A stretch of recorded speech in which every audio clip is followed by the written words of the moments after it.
नमस्कार दोस्तों, आपका बहुत बहुत स्वागत है मैजिक नफ़ो में। आज है 29 अगस्त 2022।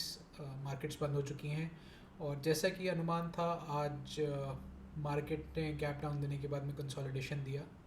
और देखते हैं अब कल के लिए मार्केट कैसे पोजीशन है और कल के लिए हमारा बेस केस क्या है। तो कल के लिए एफ आई आईज़ ने अपनी नेट शॉर्ट पोजीशंस बढ़ाई हैं। इंडेक्स फ्यूचर्स में 13,000 कुल नेट शॉर्ट की तरफ उनका रुझान बढ़ा है।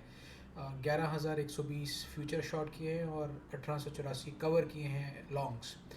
तो अब वो 34% लॉन्ग हैं मात्र इंडेक्स फ्यूचर्स में। तो F I eyes institutional sellers जो है उनका रुझान जो है अब सेलिंग की तरफ ज़्यादा है। इंस्टीट्यूशंस जो है फॉरेन इंस्टीट्यूशंस, और इससे मार्केट में दबाव बने रहने की आशंका है। लेकिन फ्यूचर्स में अभी भी 58% लॉन्ग है स्टॉक फ्यूचर्स में। तो हो सकता है कि मार्केट एक आध दिन का कंसोलिडेशन और दे। देखते हैं कि टेक्निकल पिक्चर जो है वो क्या कह रही है। तो अगर निफ्टी का चार्ट देखें, गैप डाउन जो था वो आशा से थोड़ा ज़्यादा आया और जो एक्सपेक्टेड लेवल था उसके आसपास आकर के कंसोलिडेट किया। अब ये लेवल है जो मैं वॉच कर रहा हूँ 17,520 का। तो अब हो सकता है कि निफ्टी एक आध दिन और इसी लेवल के नीचे नीचे कंसोलिडेट करे। तो एक आध दिन की रेंज ये हो सकती है, पर उसके बाद में एक तेज़ डाउन मूव स्टार्ट होना चाहिए। मेरा अनुमान ये कहता है कि हम 9 या 10 सितंबर से पहले पहले 16,500 तक का डिक्लाइन देख सकते हैं। तो एक अच्छा डाउन मूव निफ्टी में, एक तेज़ डाउन मूव आने की आशंका बनी हुई है। तो इसका मतलब ये अगर कल यहाँ पे कंसोलिडेशन होता है, थोड़ा सा अप मूव होता है, तो चांसेस हैं कि उसका कैरेक्टरिस्टिक्स जो है वो बुल ट्रैप वाले होंगे और वो पलट के जब तेज़ी से आएगा तो हो सकता है कि ये जो एफ आई एस की हम बढ़ती हुई शॉर्ट पोजीशंस देख रहे हैं वो सीवियरली शॉर्ट हो जाएं, वो यहाँ से बेचते हुए डायरेक्ट नीचे की तरफ आएँ। तो अब ऐसे में जो ट्रेडिंग है वो थोड़ी सी ट्रिकी हो जाती है, रिस्की हो जाती है, क्योंकि ये ट्रेंड का रिवर्सल है। स्ट्रॉन्ग अप ट्रेंड में था निफ्टी। हमारा कॉल यही था कि ये पहले दिन जब ये सेलिंग आई थी, इस पैटर्न को देखते हुए कि ये सेलिंग जो है ये रिवर्सल का इंडिकेशन हो सकती है। वीक पुल बैक की उम्मीद थी, वीक पुल बैक भी आया, उसके बाद से फिर स्ट्रॉन्ग गैप डाउन सेलिंग वाला इंडिकेशन फिर से है। अब अगर कल ये ऊपर जाती है तो ये बेसिकली रिवर्सल डाउन ट्रेंड जो चालू हो रहा है उसमें पुल बैक का पार्ट होगी, जिसमें हमेशा रिस्क बना रहता है कि कभी भी पलट के मार्केट और तेज़ नीचे की तरफ जा सकती है। तो इसलिए जो रखे हैं मैंने वॉच लिस्ट में स्टॉक्स, वो उस हिसाब से रखे हैं कि लॉन्ग और शॉर्ट दोनों साइड पे कि छोटे छोटे स्टॉप लॉस के साथ में, कम रिस्क के साथ में इंट्राडे में मूव दे सके हाई प्रोबेबिलिटी। जो लोअर प्रोबेबिलिटी थे वो हटा दिए। तो बहुत छोटी छोटी शॉर्ट लिस्ट रखी हैं कल के लिए, क्योंकि कल का दिन थोड़ा ट्रेडिंग के लिए ट्रिकी हो सकता है। इसमें काफ़ी स्टॉप लॉस ऊपर नीचे दोनों तरफ निकल सकते हैं। बैंक निफ्टी का पैटर्न देखते हैं। बैंक निफ्टी ने पिछले स्विंग लो के पास में सपोर्ट लिया, उसने भी एक नैरो रेंज में कंसोलिडेशन दिया पूरा दिन, और यहाँ पे भी यही आशा है कि ये थोड़ा सा और यहाँ पे ऊपर की इस रेंज में कंसोलिडेट होकर के डाउन मूव दे सकता है। ज़रूरी नहीं कंसोलिडेशन दे, कल हो सकता है एक और गैप डाउन भी मिले निफ्टी में भी, बैंक निफ्टी में भी, क्योंकि ये जिस फेज़ में है इसमें गिरावट काफ़ी तेज़ हो सकती है। तो यहाँ पे कंसोलिडेशन, लॉन्ग ट्रेड जो है बहुत संभल के लें, शॉर्ट ट्रेड भी संभल के ही लें, क्योंकि कंसोलिडेशन में कभी कभी तीव्र अप मूव भी आ जाते हैं। बेयर मार्केट रैली काफ़ी तेज़ हो सकती है। तो दोनों ही एंड पे बहुत सावधानी से ट्रेड करना होगा। पर अब हमारा बेस केस जो है वो है कि 52 वीक लो फिर से दोबारा निफ्टी पे आने की संभावना काफ़ी है, और इस पुल बैक और कंसोलिडेशन के बाद में डाउन मूव रिज्यूम होना चाहिए। देखते हैं शॉर्ट लिस्ट में क्या है हमारे पास। शॉर्ट वॉच लिस्ट में पहला स्टॉक है वोल्टास। जैसा कि मैंने कल कहा था, इसका जो पुल बैक पैटर्न है ये मैच्योर लग रहा है, गिरने के लिए तैयार लग रहा है, और इसने गिरावट के बाद में कुछ खास अप मूव दिया नहीं, कुछ स्ट्रेंथ नहीं थी इसके, ये साइडवेज कंसोलिडेशन ही है। और अगर मार्केट में गिरावट आती है तो काफ़ी संभावना है कि ये उस गिरावट में पार्टिसिपेट करेगा। तो और यहाँ पे एक रीज़नेबल स्टॉप लॉस के साथ में 1-1.5% के स्टॉप लॉस के साथ में हो सकता है एक अच्छा डाउन मूव मिल जाए। तो इसलिए ये वॉच लिस्ट पे है कि जब भी ये डाउन मूव देना शुरू करता है तो स्विंग हाई का स्टॉप लॉस लेके इसमें एक अच्छा ट्रेड निकलने की संभावना है। मुथूट फाइनेंस ये काफ़ी समय से शॉर्ट लिस्ट पे चल रहा है, ये इस नैरोइंग रेंज में कंसोलिडेट कर रहा है, जो ट्रायंगुलर सा शेप लेती हुई दिख रही है। तो ये भी उम्मीद करी जा सकती है कि जब इस रेंज को तोड़ के ये निकलेगा, और आशा यही है कि ये नीचे की तरफ जाएगा, तो अगर इस रेंज को तोड़ के नीचे की तरफ जाता है तो ये भी इस डाउन मूव का कंटिन्यूशन दे सकता है, जो कि काफ़ी अच्छा शॉर्ट ट्रेड बन सकता है। तो ये भी कल के लिए शॉर्ट वॉच लिस्ट पे है।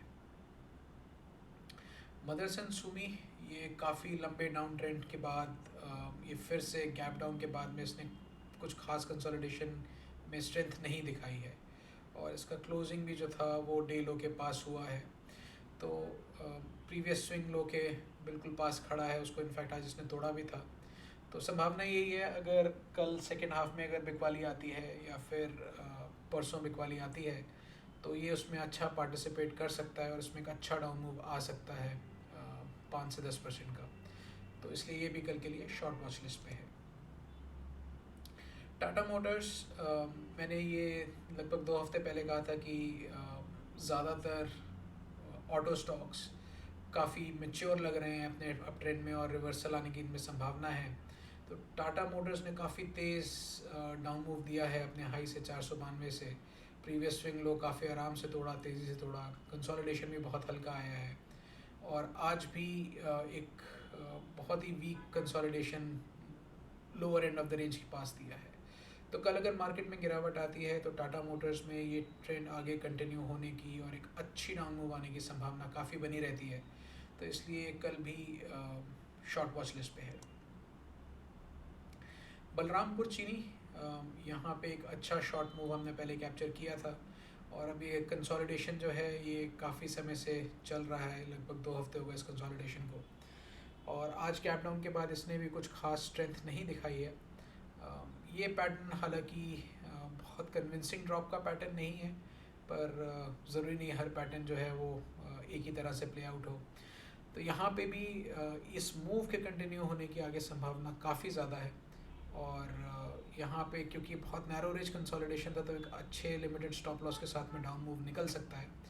तो इसलिए ये भी कल के लिए शॉर्ट वॉच लिस्ट पे है। लेकिन अगर ये कंसोलिडेट होकर के सुबह ऊपर की तरफ जाना शुरू करता है तो फिर इस पे हो सकता है कि व्यू बदल जाए।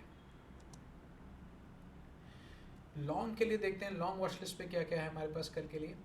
पहला स्टॉक है टाटा केमिकल्स। तो टाटा केमिकल्स यहाँ पे इस कंसोलिडेशन के ब्रेकआउट के बाद हमने एक लॉन्ग ट्रेड लिया था जो काफ़ी लाभदायक रहा, और अब ये इंक्रीज और कंसोलिडेशन के बाद आज इसने काफ़ी स्ट्रॉन्ग मूव दिया है, जेन्युइन स्ट्रॉन्ग मूव है। हर कैंडल अच्छी क्लोज देके गई है अपने हाई के पास में, और ये स्विंग हाई के बिल्कुल पास यहाँ पे बंद हुआ है, और ये अगर कल सुबह इसके ऊपर निकलता है तो यहाँ पे एक मोमेंटम ट्रेड बन सकता है, 1-2 कैंडल पीछे का स्टॉप लॉस ले करके, जो इस मूव को आगे कंटिन्यू करके एक अच्छा इंट्राडे ट्रेड तो दे ही सकता है।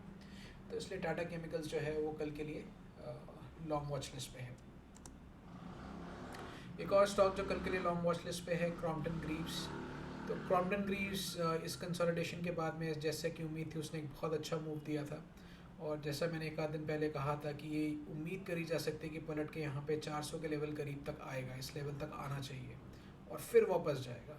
तो आज वैसा ही हुआ, उस लेवल के पास आया और ऊपर की तरफ गया। हालांकि उसके बाकी का दिन इसने स्ट्रॉन्ग मूव नहीं दिया, लेकिन जब भी ये कंसोलिडेशन ख़त्म होकर अप मूव स्टार्ट होता है तो ये भी एक ऐसा स्टॉक है जिसके अप मूव देने की इंट्राडे में एक अच्छी पॉसिबिलिटी है। अगला स्टॉक लॉन्ग वॉच लिस्ट के लिए पिडलाइट। तो पिडलाइट कल भी लॉन्ग वॉच लिस्ट पे था हमारे पास, और जैसा कि उम्मीद थी कंसोलिडेशन के बाद जैसा टाटा केमिकल्स का पैटर्न था, एक स्ट्रॉन्ग अप ट्रेंड के बाद में एक स्ट्रॉन्ग आज का रिकवरी, वैसा ही पैटर्न यहाँ पे है। तो यहाँ पे भी एक अच्छा continuation trade, intraday long trade निकल सकता है 2-1 कैंडल पीछे का स्टॉप लॉस लेकर के। तो अगर कल मार्केट में सुबह तेज़ी आती है, थोड़ा और पुल अप ऊपर की तरफ आता है, तो पिडलाइट एक अच्छा कैंडिडेट हो सकता है इंट्राडे ट्रेड के लिए। हिंदुस्तान एरोनॉटिकल्स HAL, तो ये भी कल के लिए हमारी लॉन्ग वॉच लिस्ट पे था, और जैसा कि देख सकते हैं इसमें भी बहुत स्ट्रॉन्ग रिकवरी आई और उसके बाद साइडवेज एक बहुत नैरो रेंज में कंसोलिडेट हुआ है। तो इस कंसोलिडेशन की वजह से ये पैटर्न थोड़ा और ज़्यादा कन्विंसिंग है। कल अगर ये आज के हाई को तोड़ देता है तो यहाँ पे एक और अच्छा लॉन्ग ट्रेड निकल सकता है, जो एक और अच्छा मूव इंट्राडे में दे सकता है। हनीवेल ऑटोमेशन ये भी कल हमारी लॉन्ग वॉच लिस्ट पे था। ये स्टॉक ने भी काफ़ी अच्छा लॉन्ग अप ट्रेंड दिया है और अब इस कंसोलिडेशन के बाद ये वापस 61.8% का कंसोलिडेशन लेवल के बाद इसने एक अच्छा रिकवरी दिया है और यहाँ पे भी स्विंग लो का स्टॉप लॉस लेके इस ब्रेकआउट पे एक अच्छा लॉन्ग ट्रेड इंट्राडे में निकल सकता है। तो ये भी कल के लिए लॉन्ग वॉच लिस्ट पे है। आखिरी स्टॉक आज का जो लॉन्ग वॉच लिस्ट पे है टोरेंट पावर। तो टोरेंट पावर काफ़ी अच्छे स्ट्रॉन्ग अप ट्रेंड में है और ये पिछले 2-4 दिन से काफ़ी इसने अच्छा एक लिमिटेड रेंज में कंसोलिडेट किया है, नैरोइंग रेंज में कंसोलिडेट किया है। आज अप मूव स्टार्ट होता सा लगा है, डे हाई के पास क्लोज दिया है। कल अगर ये मूव कंटिन्यू होता है तो यहाँ पे भी एक अच्छा मोमेंटम ट्रेड निकल सकता है जो कम से कम एक डबल टॉप की तरफ तो लेके जा ही सकता है। तो यहाँ पे भी एक अच्छा 4 से 5% का इंट्राडे मूव हो सकता है बन जाए या स्विंग मूव भी बन जाए। तो ये भी कल के लिए लॉन्ग वॉच लिस्ट पे है। आज के लिए इतना ही था दोस्तों। अगर आपको ये कंटेंट पसंद आया तो प्लीज़ लाइक कीजिए, सब्सक्राइब कीजिए, दोस्तों के साथ शेयर कीजिए। और अगर आप किसी एनालिसिस से डिसएग्री करते हैं, अगर आपको लगता है कि मार्केट में अभी भी लॉन्ग बायस होना चाहिए तो कमेंट्स में ज़रूर बताइए। काफ़ी खुशी होगी आपके विचार जान के। अगले एपिसोड में फिर मिलेंगे, तब तक के लिए इजाज़त दीजिए। नमस्कार।